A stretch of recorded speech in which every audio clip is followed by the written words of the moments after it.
बच्चों ये लो, ये तुम्हारे लिए, तुम्हारे लिए, तुम्हारे लिए और ये तुम्हारे लिए। इसे खाकर राजा सेनेंदर जैसे बुद्धिमान बनो। लो हम तोड़ देते। बाजी, राजा सेनेंदर भी अखरोट खाते थे? थे नहीं बच्चा, राजा सेनेंदर आज भी है।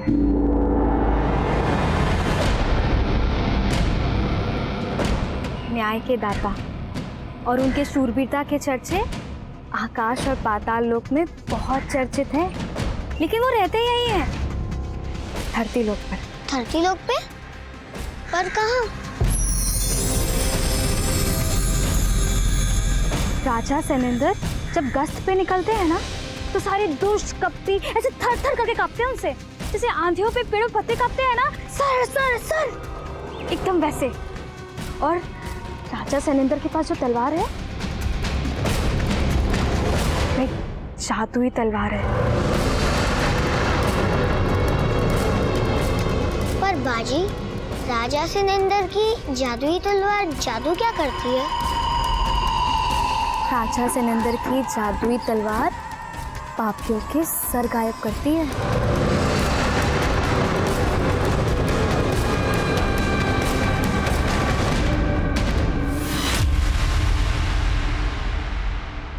नमस्कार, मैं senior inspector Abhimanyu Jindal, crime petrol Dastak में आप सभी का स्वागत करता हूं। आज का ये केस जिस सच्चाई से जुड़ा है, उसके पीछे अचंभे में डाल देने वाली एक कल्पना भी थी। हम अपना हर काम लॉजिक और फैक्ट्स को मद्देनजर रखकर ही करते हैं। इंसानी जज्बात हमारे किसी भी फैसले का आधार नहीं बन सकते। पर यह केस एक ऐसे जुनून से जुड़ा था जिसके पीछे कोई लॉजिक, कोई फैक्ट्स नहीं थे। हर मोड़ पर हमें डेड एंड ही नजर आ रहा था। अगर 999 गुना 999 करना हो तो उसके आधार अंक यानी 1000 से 999 घटा दो तो कितना बचा? 1। और अब इस 1 को 999 से घटा दो तो कितना बचा? 998। अब इस 1 के आगे 2 जीरो लगाओ तो हुआ 9,98,001। हाँ, इसे कहते हैं वैदिक गणित। न कैलकुलेटर की जरूरत, न कॉपी घिसने की। बड़ा बड़ा हिसाब किताब मिनटों में हो जाता है। वाह पापा, ये तो एकदम आसान है। हम आपके जैसे वैदिक गणित की विद्या तो सीख लेंगे, पर उससे पहले हमें आपके जैसे टेम्पो चलाना सीखना है। अरे वो भी सिखा देंगे, लेकिन उसके लिए पहले तुमको 18 साल का होना पड़ेगा। ज्यादा सर पर मत चढ़ाओ इसे, लक्षण ठीक नहीं है इसके। सब ठीक है, तो हमेशा इससे मुंह फुलाए रहती हो, पता नहीं कहाँ है। हम मुंह फुलाए रहते मतलब? तो कहाँ है? मुंह तो फुलाए रहती हो। पापा रुकिए, मम्मी हमको बस हमको मक्खन मत लगाओ, हम तुमको अच्छे से समझते हैं।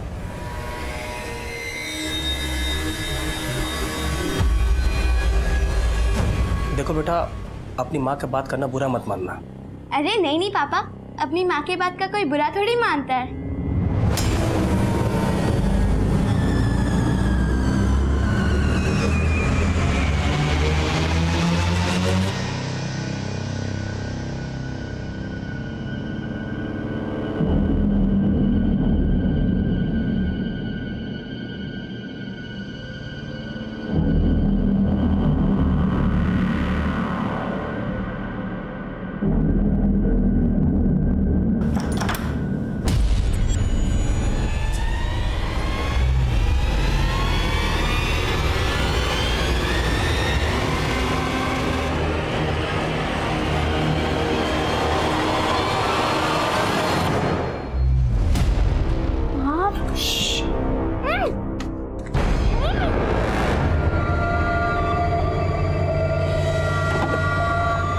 मीनू,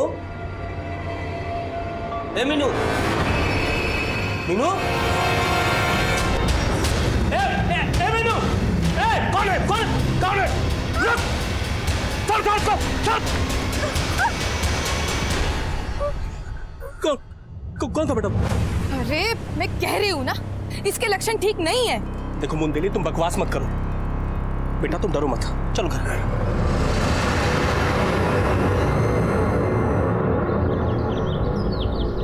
ओम भूर्भुवस्वः तत्सवितुर्वरेण्यं आप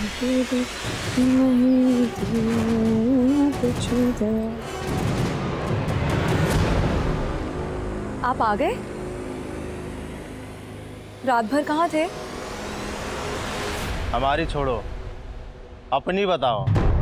तुमने किसके साथ रात भर गुलछर्रे उड़ाए हैं? रोज रोज वही बात। एक बच्चे के बाप बन गए आप, फिर भी हम पर शक करते हैं। ज्यादा भोला बनने का नाटक मत कर हमसे। हमें अच्छे से पता है क्या चीज है तू। आप हमसे ऐसे बात नहीं कर सकते। ऐसे ही कर सकते हैं, ऐसे भी कर सकते हैं। कुछ नहीं, सुनिए जी। क्या हुआ? सुनिए, कुछ नहीं बाबू, कुछ नहीं। ये बस करिए, काहे रोज रोज एक ही तमाशा करते हैं आप? ये रुकिए, मैं हमारा बीवी है। और राजा साहब, ये क्या रोज रोज का तमाशा लगा के रखे हुए हैं? और बहू पर क्या हाथ उठाया? हमारा बीवी है, उसको मारते हैं तो आपको काहे मिर्ची लगता है? देखो, ये रुआब तब दिखाना जब कमाने का औकात हो जाए, समझे? साला निकम्मा मुफ्त का खाता है और अकड़ राजाओं जैसा दिखाता है। राजा तो हम हइये हैं, हाँ? और अपनी राजशाही पे आ गए ना तो सबको काट डालेंगे सबको। देख लेना है। निकल जा, देखना। काट डालेंगे। बड़ा आया काटने वाला।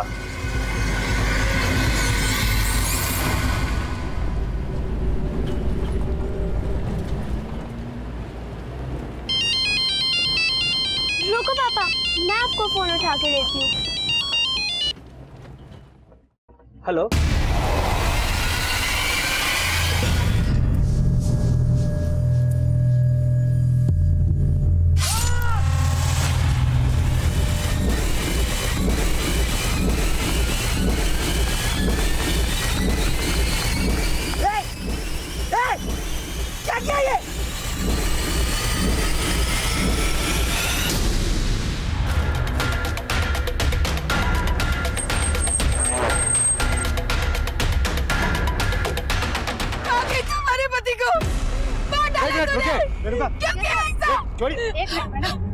आप इसकी बोली शक्ल पे मत जाइए, इसने मारा हमारे पति को।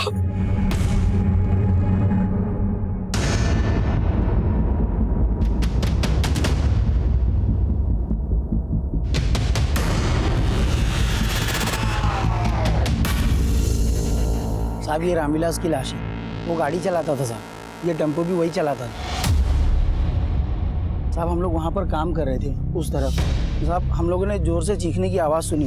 हम लोग जब तक यहाँ पर भागकर आकर देखा तो रामविलास की बॉडी पड़ी हुई थी और उसकी बेटी वहीं बगल में बैठी हुई थी और साहब उसके हाथ में तलवार भी थी। तो रामविलास की बेटी है, आप अपनी ही बेटी पर? सगी नहीं है सर, लेकिन हम सगी की तरह ही पाल रहे थे और उसने हमारे सुहाग को उजाड़ दिया। इतनी छोटी बच्ची एक आदमी पे अटैक करके उसका सर धड़ से अलग कैसे कर सकती है? आप उस लड़की को नहीं जानते सर, ये कांड उसने किसी के साथ मिलके किया होगा। किसके साथ मिलकर? ये आप ही पूछ लीजिए उससे। सर आसपास में कोई भी कटा हुआ सर नहीं मिला है, लेकिन खून की बूंदें काफी लंबे तक है। तो लगता है सर को पर्पसली गायब किया गया है। ये लोग बोल रहे हैं कि ये धड़ रामविलास का ही है। इनसे रामविलास का फोटो नहीं हो गया सर। बेटा ये सब जो बोल रहे हैं वो बात सही है? तो बेटा इनका कहना है कि आपने ही अपने पिता को मारा है। देखो बेटा बिल्कुल भी डरो मत, जो भी सच है बस वो बता दो।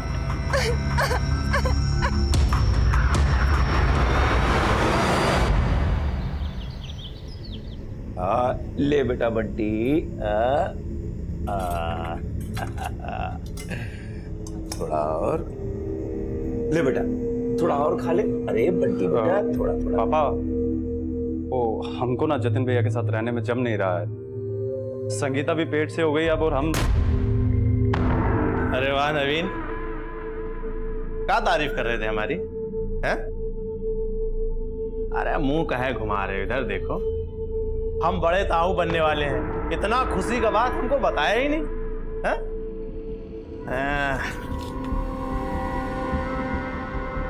ये लो, अरे रख लो। हाँ, क्या बोले थे? कमा के आओ फिर खाओ। अब हम मुफ्त का नहीं खाएंगे, हैं? कमाएंगे फिर खाएंगे। ये क्या बदतमीजी है? अरे काहे की बदतमीजी। ए भाई, बुढ़ाओ के लिए दूसरा खाना लेके आओ। वैसे भी साला हम तो जूठन खाने के लिए ही पैदा हुए हैं। जूठन खाने के लिए नहीं, खून पीने के लिए पैदा हुए हो राजा साहब, खून पीने के लिए। और हमको क्या बोलकर गए थे? काटने का धमकी देकर गए थे ना। अब ये किसका जेब काट कर आ रहे हो जो इतना पैसा उड़ा रहे हो? मीनू ने हत्या की? नहीं, आपने देखा ना गांव के किसी और आदमी ने? कहीं ऐसा तो नहीं है कि सबके साथ मिलकर आप ये कोई कहानी बना रही हो? हम काहे कहानी बनाएंगे साहब? मीनू अगर आपकी और रामविलास की बेटी नहीं है तो फिर किसकी बेटी है? कौन है उसके माँ बाप? कहाँ है उसका घर बार? उसके घर बार का हमको नहीं मालूम, सब रामविलास जी जानते थे। करीब 2 साल पहले उसको लेकर आए थे यहाँ। ये मीनू है, वो हमारे पास क्लीनर नहीं था ना, तो सोचे इसको रख लेते हैं और ये अब यहीं रहेगी। मीनू के बारे में वो हमें कुछ नहीं बताए, वो हमारी सुनते ही नहीं थे। मीनू को इतना लाड से रखते थे कि बाद में अपनी बेटी बना लिया। अरे लावन रख दो। लो भाई, चाय आ गई तुम्हारी।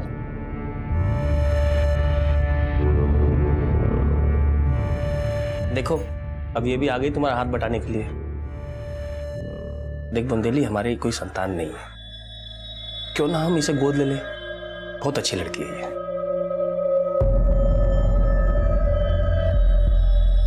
वो लड़की तो हमें शुरू से ही चंट लगती थी। रामविलास जी भोले थे जो उसकी बातों में आ गए। साहब, हमको उस लड़की के बारे में पता नहीं था, लेकिन हमको रामविलास की नीयत पर शक था। कैसा शक? कहने को तो रामविलास उस लड़की को अपनी बेटी बोलता था, लेकिन हमको उन दोनों का रिश्ता कुछ अलग ही लगा। ये तो हमें नहीं मालूम, लेकिन पिछले 15 दिनों से एक आदमी लगातार यहाँ आ रहा था, मीनू को अपने साथ ले जाने की कोशिश कर रहा था। और उस दिन रामविलास जी ने उस आदमी को धक्के मार के घर से निकाल दिया। भाग जा, भाग। आगे से दिखा तो काट कर देंगे। अब मीनू के साथ कोई रिश्ता नहीं तुम्हारा। भाग, आ यहाँ से, भाग।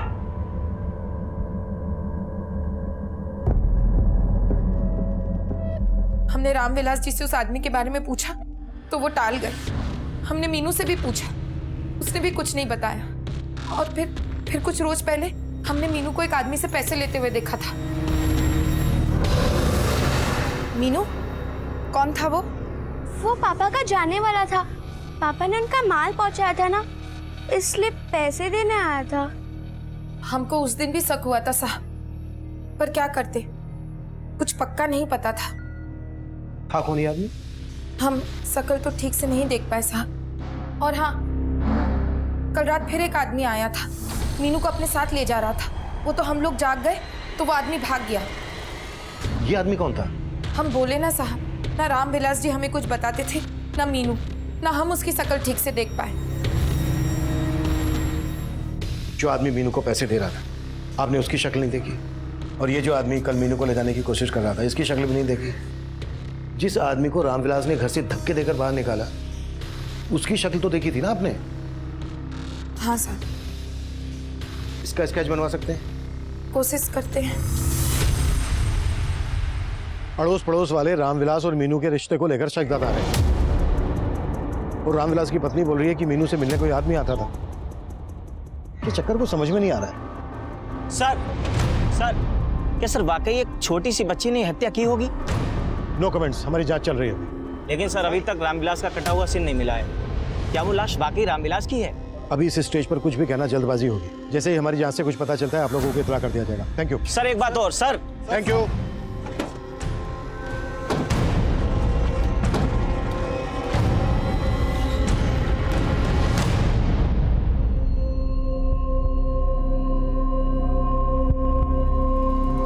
बच्चे के साथ यही सब कुछ करना था तो पैदा काहे किए रे? पैदा काहे किए हैं? अगर आपने पापा जी पे हाथ उठाया ना तो हम भूल जाएंगे कि आप हमारे पति हैं। तुम तो पहले भी भूल चुकी थी कि हम तुम्हारे पति हैं।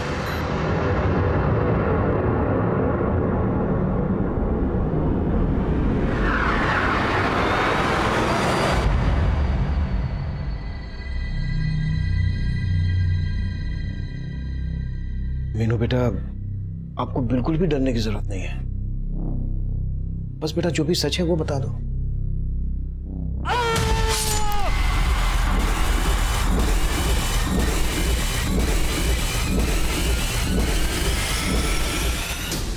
कौन था वो? हमको नहीं मालूम। देखो बेटा, रामविलास की पत्नी बुंदेली ने हमें बताया कि ये आदमी आए दिन आपसे मिलने आता था। इसको तो जानती होगी ना, कौन है ये? हमको कुछ नहीं मालूम।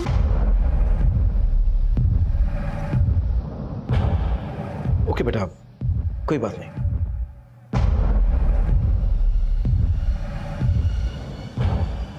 बाजी, राजा सिनेंदर पापियों के सर गायब कर देते होंगे तो वो पापी तो बिना सर के भूत जैसे दिखते होंगे। ये भूत भूत कुछ नहीं होता है, समझे? अच्छा, तो राजा सिनेंदर कैसे दिखते हैं? उनका फोटो है क्या आपके पास? राजा सिनेंदर है ना बहुत। अच्छा बच्चों, अब बाकी ये कहानी है ना हम आपको बाद में सुनाएंगे। अबे मेवे भी तो बेचने जाना है। अब आपको कहानी सुनाते हुए तो पेट नहीं भरेगा, बाद में मिलते हैं। हाँ, ये आदमी आए दिन मीनू से मिलने आ रहा था, ऐसा रामविलास की पत्नी बुंदेली का कहना है। और मीनू ने इस आदमी को पहचानने से इनकार कर दिया। मीनू ये भी नहीं बता रही है कि 2 साल पहले तक वो कहाँ थी, रामविलास उसे कहाँ से लेकर आया था। लेकिन हमें इन सभी सवालों के जवाब ढूंढ। मीनू का मेडिकल करवाओ ताकि ये कंफर्म हो सके कि रामविलास का मीनू के साथ वाकई में कोई गलत रिश्ता था या फिर चक्कर कुछ और है। ओके सर, मैं मोबाइल नेटवर्क कंपनी में गया था। पता चला कि रामविलास के फोन पे आखिरी कॉल सूरज श्रीवास्तव नाम के आदमी ने किया था, लेकिन उसका नंबर अभी बंद आ रहा है। सूरज श्रीवास्तव? ये सूरज श्रीवास्तव वही तो नहीं है जिसका रामविलास की पत्नी ने स्केड्यूल हुआ है? नहीं sir, mobile network service provider से सूरज की एक फोटो मिली है। सर, यह है सूरज श्रीवास्तव और इसका नंबर जिमिया गांव के एड्रेस पर रजिस्टर्ड है। तुरंत इस एड्रेस में जाओ। सर, कोई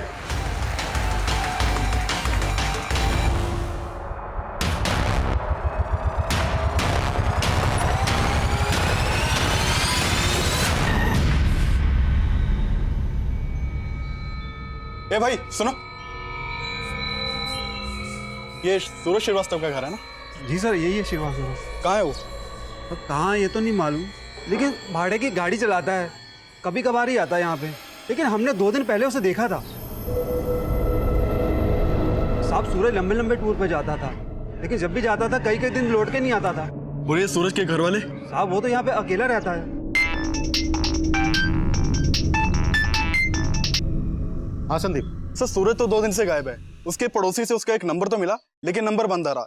और सर, रामविलास को भी यहाँ पे कोई नहीं जानता, बल्कि सूरज को रामविलास के साथ कभी किसी ने नहीं देखा। सूरज की गाड़ी का नंबर हर बीट चौकी टोल नाका पर भेजो, उसका पूरा रूट स्कैन करो। सर,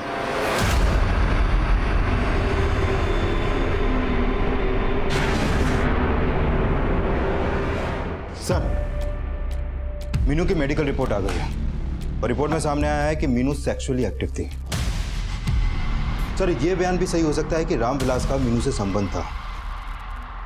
अगर ऐसा है तो फिर यह भी हो सकता है कि रामविलास की पत्नी बुंदेली को इस बारे में सब कुछ पता हो। हाँ संदीप। सर, सूरज श्रीवास्तव की सिल्वर की एक जगह खड़ी होने की इंफॉर्मेशन मिली है, मैं वहीं जा रहा हूँ। ठीक है, हम पहुंच रहे हैं।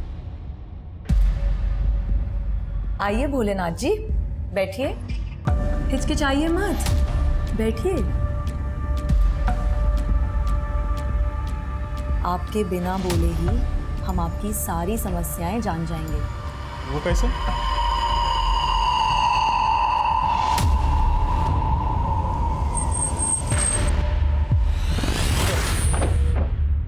सूरज श्रीवास्तव। हमने जब उस कटे हुए सर को फॉरेंसिक के लिए भेजा तो सामने आया कि वो कटा हुआ सर ना तो रामविलास झा का था और ना ही सूरज श्रीवास्तव का। वो सर किसी तीसरे ही आदमी का था।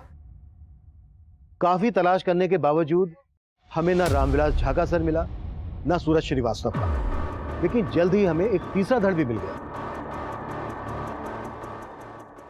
वो धड़ उस इकलौते सर का था जो हमें मिला था, लेकिन हम उस तीसरे आदमी की पहचान नहीं कर पा रहे थे।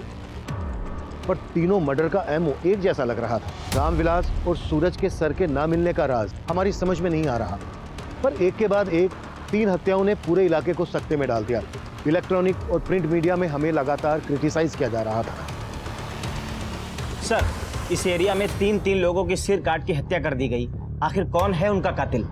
हमारी जांच चल रही है। सर, आपकी जांच नतीजे पर कब पहुंचेगी? सर, आपको नहीं लगता कि वो कोई सीरियल किलर है? देखिए, हम हर एंगल पर काम कर रहे हैं और जल्द से जल्द किसी नतीजे पर पहुंचेंगे। Thank you. अच्छा सर, एक बात और। सर जिस आदमी का स्केच रामविलास की बीबी बुंदेली ने बनवाया था उसकी पहचान हो गई है। सर, रामविलास के कॉल रिकॉर्ड में एक राजेश नाम के आदमी का नंबर मिला है। इस राजेश का फोटो इस स्केच से मैच करता है सर, लेकिन इसका फोन नंबर भी बंद है। इसका नंबर किस एड्रेस पर रजिस्टर्ड है? सर, मोतिया गांव के एड्रेस पर रजिस्टर्ड है इसका नंबर। मैंने मोतिया गांव पुलिस को इसके एड्रेस पर भेजा है। और सर, सूरज के कॉल रिकॉर्ड में एक नीलिमा नाम की औरत का नंबर मिला है। सर, ये सूरज नीलिमा को काफी कॉल करता था। सर, हो सकता है नीलिमा से मिलकर सूरज के बारे में कुछ पता चले। तुम इस नीलिमा से मिलो, मैं मीनू से बात करता हूँ। Okay sir. मीनू बेटा, देखो, आपको बिल्कुल भी डरने की जरूरत नहीं है। बस जो भी सच सच है वो बता दो। बेटा, क्या आपके साथ कोई जबरदस्ती करता था?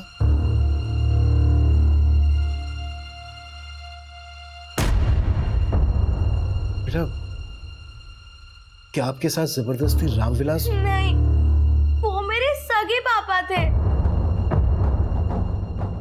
बेटा, रामविलास आपके सगे पापा थे, तो फिर आपकी माँ कौन है?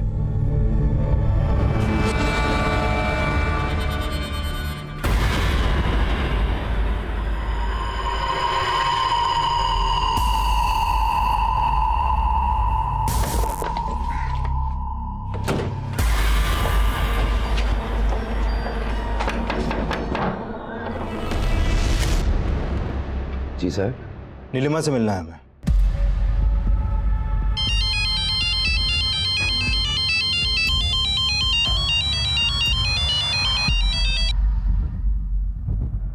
हेलो पापा। बहू, पुलिस आई है, तुमसे मिलना चाहती है। पुलिस? कौन है आपकी माँ? क्या नाम है आपकी माँ का? वंदना। मैं उनके साथ मोतिया गांव में रहती थी। मोतिया गांव? हाँ, पर पापा मेरे साथ नहीं रहते थे, वो कभी कभी आते थे।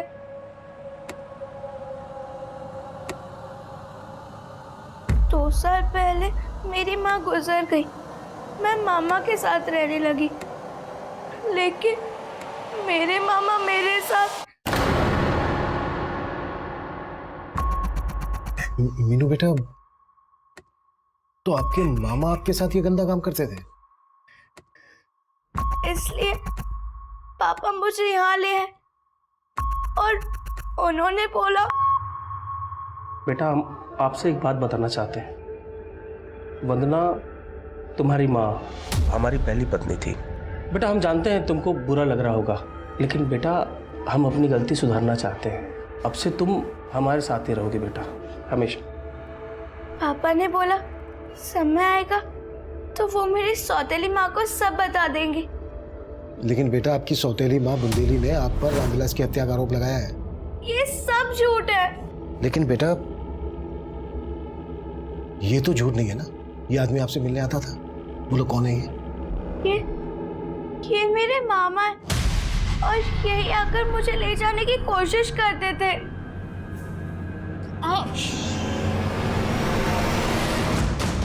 मेरे मामा हमको कहीं ले जाकर बेच देना चाहते थे। आपने इस बारे में हमें पहले तो कुछ नहीं बताया। हमें समझ नहीं आ रहा था। मीनू, कहीं ऐसा तो नहीं है कि तुम्हारे मामा ने ही तुम्हारे पापा को? नहीं, वो कोई और था। कौन था वो? हमको नहीं मालूम। सर, मीनू, एक मिनट।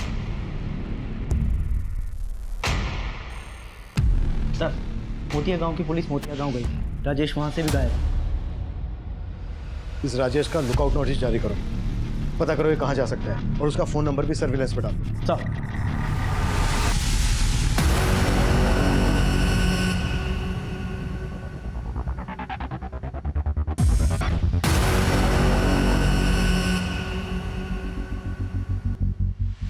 इतना टाइम हो गया, नीलिमा आई क्यों नहीं अभी तक?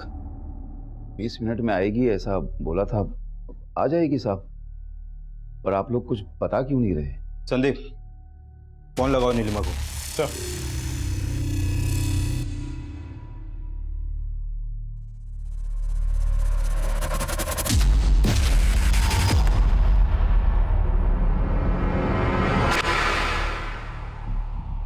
ये कौन है?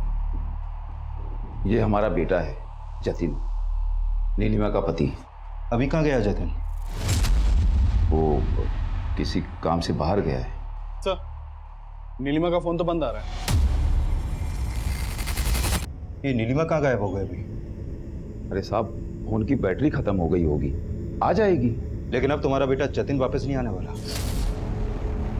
मतलब यही है ना जतिन? अब बोलती क्यों बंद हो गई? इसकी लाश हमें 5 दिन पहले मिली है और आप बोल रहे हैं कि जतिन कहीं गया है अभी? हमें तो यही बोल के गया था साहब, पर ये बंद कीजिए। अब आपसे थाने में ही चलकर बात होगी। साहब, मीनू जरूर कोई नई कहानी बना रही है। वो रामविलास जी की सगी बेटी हो ही नहीं सकती। ये सब बोल के वो हमारे मरे हुए पति को बदनाम कर रही है। हमने मालूम किया है, रामविलास अक्सर मोतियानगर जाया करता था, जहाँ मीनू की माँ वंदना रहती थी। अरे साहब, हमारे पति टेम्पो चलाने पता नहीं कहाँ कहाँ जाते थे। आप मीनू की बातों में मत आइए। वो रामविलास जी की सगी बेटी नहीं हो सकती। वो तो हम डीएनए से पता लगा लेंगे, पर कहीं ऐसा तो नहीं है कि तुम इस बारे में सब कुछ जानती थी और इसी बात का बदला लिया तुमने रामविलास से? नहीं साहब, हमें कुछ नहीं पता था। हम आपसे कह रहे हैं ना, मीनू झूठ बोल रही है। सर, जो कटा हुआ सर और धड़ में मिला था वो नीलिमा के पति जतिन का था। What? और नीलिमा कहाँ है? सर, नीलिमा कहीं गायब हो गई है, लेकिन मैं उसका पता लगवा रहा हूँ। अभी तो मैं जतिन के फादर और उसके छोटे भाई को थाने ला रहा हूँ। एक एक करके राजा सैनेंद्र ने कई सारे पापियों का संहार कर दिया। संहार कर दिया मतलब? संहार यानी उस दिन बताया था ना, राजा सैनेंद्र है ना, पापियों को मृत्यु लोक पहुंचा देते थे। मृत्यु लोक? ये कहाँ होता है? मृत्यु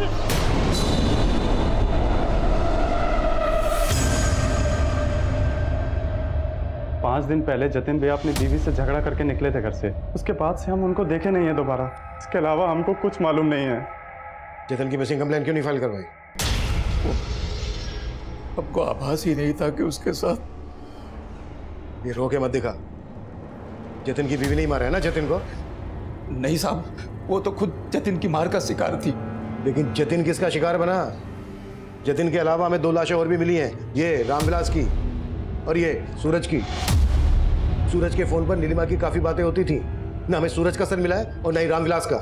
नहीं साहब, आपको जरूर कोई गलतफहमी हुई है। हमारी बहू ऐसी नहीं थी। अरे जयचंद और नवीन तो कुछ नहीं उगल रहे हैं, और नवीन की बीवी संगीता से भी पता नहीं चल पाया है कि नीलिमा गायब कहाँ है। सर, नीलिमा के बारे में एक चौंकाने वाली बात पता चली है। नीलिमा सम्मोहन करती थी। सम्मोहन? जी सर, और नीलिमा के ज्यादातर क्लाइंट्स मेल थे। सर, रामविलास नीलिमा का क्लाइंट था या नहीं ये तो कंफर्म नहीं हो पाया, लेकिन सूरज श्रीवास्तव नीलिमा का ही क्लाइंट था। सर, कहीं ये नीलिमा सर गायब करके वाकई में कोई तंत्र मंत्र तो नहीं करती? हमें रामविलास और सूरज के सिर्फ धड़ मिले, सर नहीं, जबकि जतिन के सर और धड़ दोनों मिले। और सर, पूछताछ में यह भी पता चला है कि नीलिमा की अपने पति जतिन के साथ बनती नहीं थी, बल्कि जतिन को उसके परिवार वाले खुद नापसंद करते थे। और जतिन का छोटा भाई नवीन, वो तो अपना हिस्सा लेके घर से अलग होना चाहता था। नवीन की वाइफ संगीता से सख्ती से पूछताछ करो, और नीलिमा के जितने भी क्लाइंट हैं सबसे पूछताछ करो। और मीनू के मामा राजेश की क्या अपडेट है? सर, राजेश का नंबर सर्विलेंस पे है। सर, ये तो साफ है कि राजेश मीनू की स्वर्गीय मां वंदना का ही छोटा भाई था, लेकिन मोतिया गांव के लोग ये दावे से नहीं कह रहे कि रामविलास ही वंदना का पति था। सर, पहले तो मीनू ने राजेश को लेकर कुछ नहीं बोला था, और अब रामविलास को अपना सगा पिता बता रही है। तो मुझे लग रहा है कि ये मीनू अब भी हमसे कुछ छुपा रही है।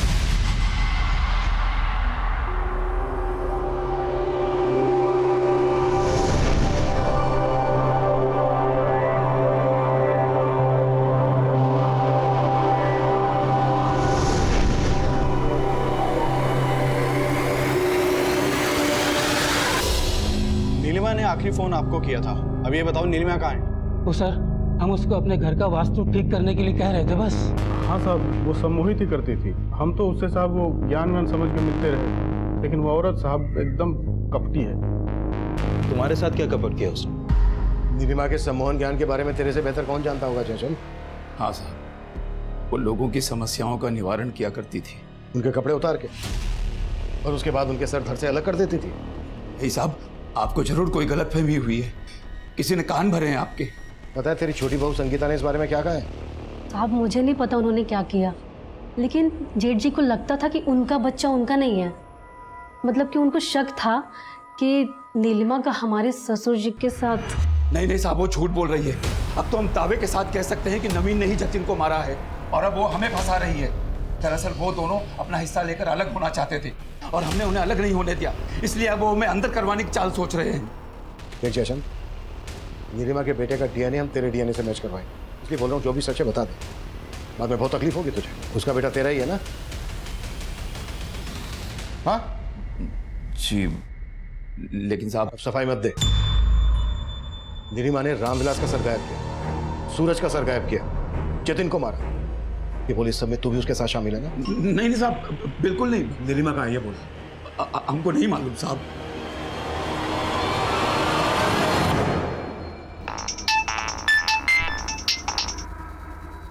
हेलो,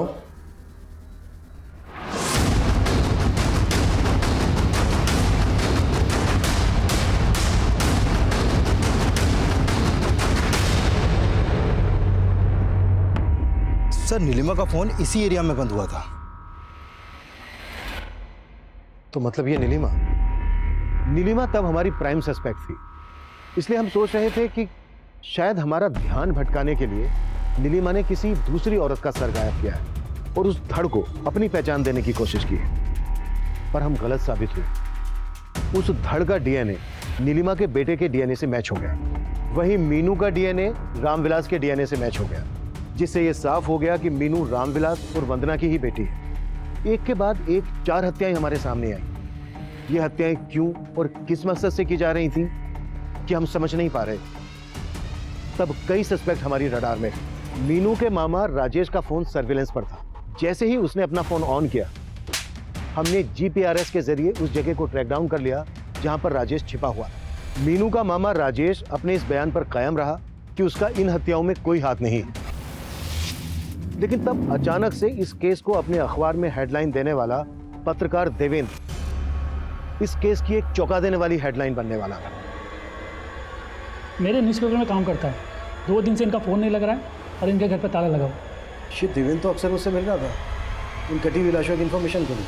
हाँ सर, मुझे भी लग रहा है देवेंद्र के गायब होने का चक्कर भी इसी केस से जुड़ा हो सकता है। आपको ऐसा क्यों लग रहा है? सर वो इस केस को जिस तरह से कवर कर रहा था, हो सकता है उसे इस केस से जुड़ी कोई बात पता चली हो और उसको भी। ये देवेंद्र रहता कहाँ है? उसका एड्रेस दो।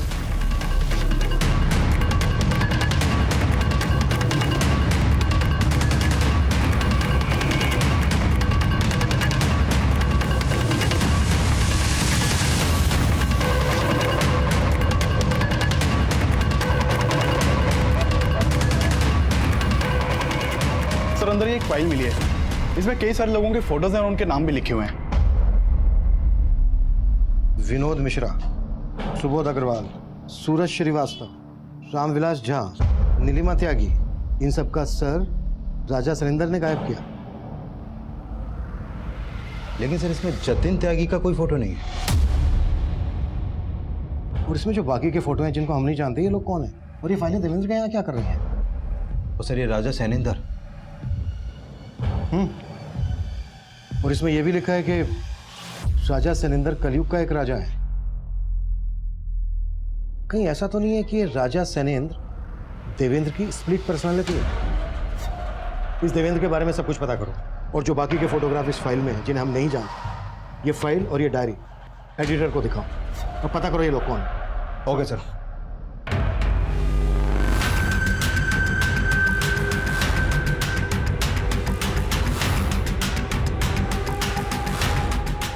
सर ये 28 लोगों के फोटोग्राफ्स हैं। मैंने सूरज, नीलिमा और रामविलास के अलावा इन सभी लोगों के बारे में जानने की कोशिश की। सर इनमें से 13 लोगों की मिसिंग कंप्लेंट सिवान जिले के अलग अलग थाने में दर्ज हुई थी। और बाकी के बारे में कोई इन्फॉर्मेशन नहीं है सर। शानी सब गायब है और इस फाइल में लिखा है कि राजा सैनेंद्र ने सबके सर गायब कर दिए। इस राजा सैनेंद्र से जुड़ी कोई इन्फॉर्मेशन मिली? सर फिलहाल ना तो राजा सैनेंद्र से जुड़ी कोई इन्फॉर्मेशन मिली है और ना ही इस देवेंद्र के बारे में कुछ पता चला है। लेकिन सर सिवान जिले में 13 लोग जहां जहां से मिसिंग हुए थे वहां पर हमारी पूछताछ जारी है। राजेश और राजा काफी सिमिलर है।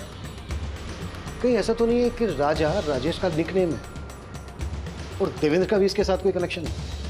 साहब हम सच कह रहे हैं, हम किसी देवेंद्र को नहीं जानते और ये राजा वाजा निकनेम हमारा नहीं है। हेलो,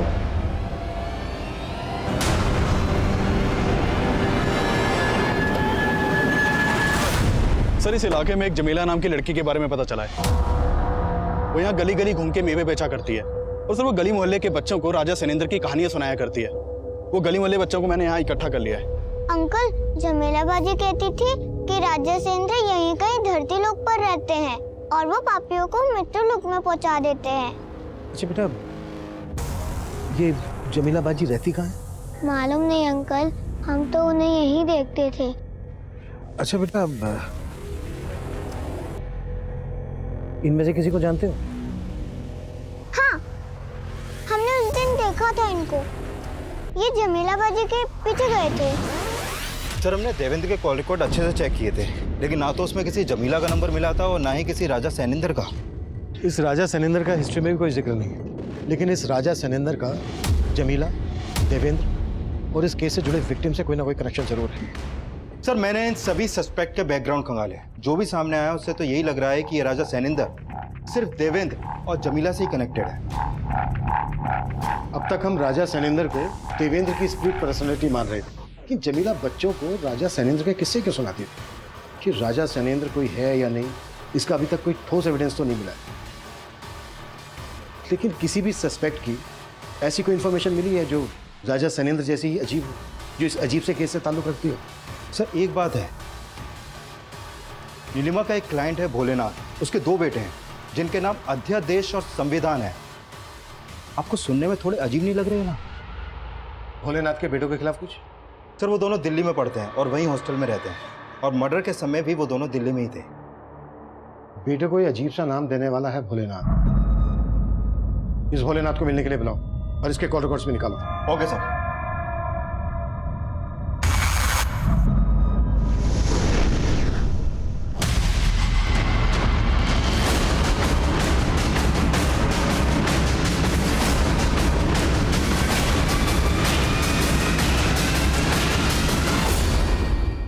ये जानता है इसको?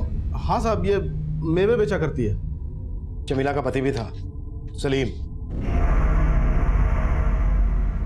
हमें पता चला है राजा सैनेंद्र ने इसका सर गायब कर दिया था। राजा सैनेंद्र?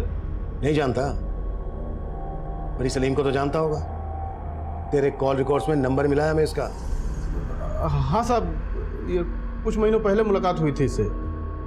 और ये पत्रकार देवेंद्र, इसको भी जानता होगा। साहब ये सब आप मुझसे क्यों पूछ रहे हैं साहब? सुमित, नहीं, रुकिए रुकिए, बताते हैं, हम बताते हैं। भूख लगी है, पहले दाल पिलाइए।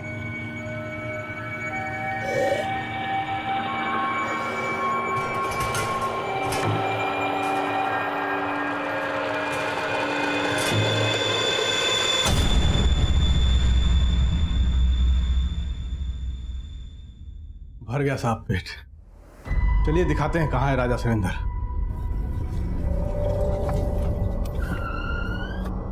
आइए हम आपको दिखाते हैं साहब, आइए। ये देखिए राजा सैनेंद्र का पहला इंसाफ। बहुत ज्ञानी आदमी था साहब। और भी हैं साहब यहाँ पे, सूरज अग्रवाल, नीलिमा त्यागी, सब मिला के साहब यहाँ पे 30 खोपड़ियाँ हैं। कुछ तो बाहर भी हैं साहब, आइए हम आपको दिखाते हैं। ये देखिए, ये देखिए, ये देख रहे हैं, एक इधर लटक रही है। यहाँ बहुत है, ढेर सारे हैं। इन सब का ये हाल राजा सैनेंद्र ने ही किया है। तो तू है राजा सैनेंद्र? हाँ साहब, जब हम बच्चे थे ना तो सब बोलते थे हम मंदबुद्धि हैं। मतलब जवानी तक हम सुनते रहे सबको। और वो विनोद मिश्रा साला जहाँ देखे हमको बेइज्जत करे, हर जगह नीचा दिखाता रहे। एक दिन उसका गला ही काट दिया। और वो सूरज बहुत सियाना था, वो उसका चालाक खोपड़ी देख के साहब हम ठान लिए अब अगला मगज हमको रामविलास चाहिए। साला बहुत तगड़ा वैदिक गणित जानता था। तो सूरज का फोन से हम उसको कॉल किए, वो साला हमारा इंतजार कर रहा था और हम उसका सर काट के ले गए। सम्मोहन ज्ञानी नीलिमा बहुत प्रभावित थे साहब उसके ज्ञान से भी। तेरी ये कहानियां जमीला बच्चों को क्यों सुनाती थी? और तेरी इन कहानियों की डायरी और फाइल देवेंद्र के घर क्यों मिली? सूरज से पहले हम 25 लोगों का सर अलग कर चुके थे, पर कोई हमारे प्रताप को जानता ही नहीं था। तो हमने सोचा साहब हमारा चर्चा होना चाहिए। तो जमीला का पति सलीम और नीलिमा के सम्मोहन में आके वो जमीला से बेवफाई करने लगा। वो जो बच्चों को कहानियां सुनाती थी ना साहब, राजा धनिंदर की, वो हम ही था। थोड़े से कभी किताब में छपवाएंगे, साला वो देवेंद्र जमीला के पीछे पड़ गया था। मुझे तुमसे कुछ राजा शैलेंद्र के बारे में बात करनी है। लेकिन हमें आपसे कोई बात नहीं करनी। उसको शक हो गया था साहब हम पे। अब इससे पहले कि वो हमारा चिट्ठा खोलता, हम उसका सर भी गायब कर दिए और धड़ दिए। जमीला कहाँ है? साहब उसको छोड़ते तो हम फंसते, तो देवेंद्र के साथ उसको भी हम गायब कर दिए। जतिन त्यागी, उसको भी हम ही ने मारा। साला उधार लिया था हमसे, दे ही नहीं रहा था तो मार दिया। उसके मगज का सुख हमारे किस काम का? इसलिए आपको उसका सर भी मिल गया और धड़ भी कर दिया, उसका भी इंसाफ। अब तेरा इंसाफ भी होगा। भोलेनाथ उर्फ राजा सनिंदर एक ऐसा मुजरिम है जिसकी मानसिकता को लेकर कई मनोवैज्ञानिक रिसर्च कर रहे हैं, लेकिन जब उसकी मेडिकल जांच करवाई गई तो यही सामने आया कि उसकी मानसिक हालत एकदम ठीक है, वो नॉर्मल है। कोर्ट ने इस केस को रेयर ऑफ द रेयरेस्ट माना और भोलेनाथ उर्फ राजा सनिंदर को उम्र कैद की सजा सुनाई। अब मैं सीनियर इंस्पेक्टर अभिमन्यु जिंदल आप लोगों से विदा लेता हूं। आपसे फिर मुलाकात होगी एक नए केस के साथ। स्वस्थ रहिए, सतर्क रहिए और देखते रहिए क्राइम पेट्रोल दस्तक। मकसद बताना नहीं, बचाना है।